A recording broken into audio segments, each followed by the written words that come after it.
when the children in D-Day Dog go on their school trip, they're asked to choose a soldier who's buried in Ronville Cemetery in Normandy.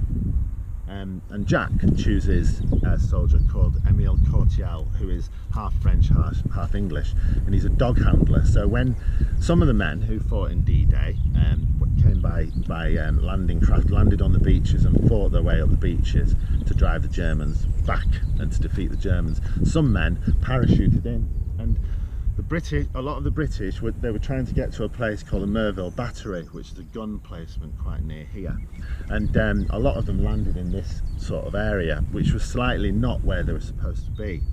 And Jack finds out about this story, and he finds out what happened to Corteil and to Glen, the dog, and it upsets him a lot. But the bus driver on the school trip kind of insists that Jack tells him what happens, because perhaps he thinks it'll help Jack to deal with it if Jack actually articulates what he found out when he did his research. Anyway, so this could be the exact place where the British soldiers landed, where Emile Corteil and Emile Corteil and Glen the dog would have been with another group of soldiers working their way up the lane to get to the place they needed to be. And these are Jack's words telling the story about what happened.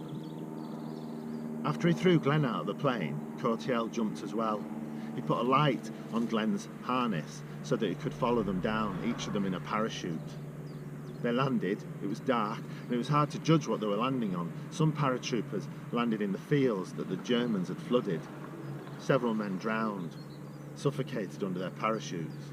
But not Corteil and Glen, the driver asked.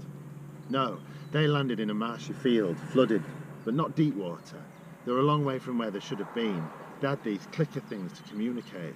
They sounded a bit like insects. So they formed a small group, the driver asked. Yes, the main officer gathered the men he could find and led them to a narrow track with hedges on either side. It was dead quiet. They had no idea where the enemy troops would be. Corteil was at the front with Glen.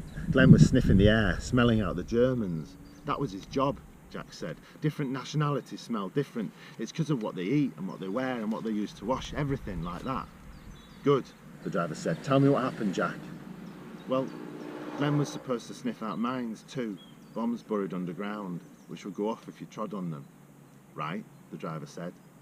The Allies were dropping bombs on the beaches before dawn, Jack said, making it harder for the Germans to defend them, and fighter planes were searching the area and the beaches for enemy troops, and they might have mistaken Glen's group for the Germans.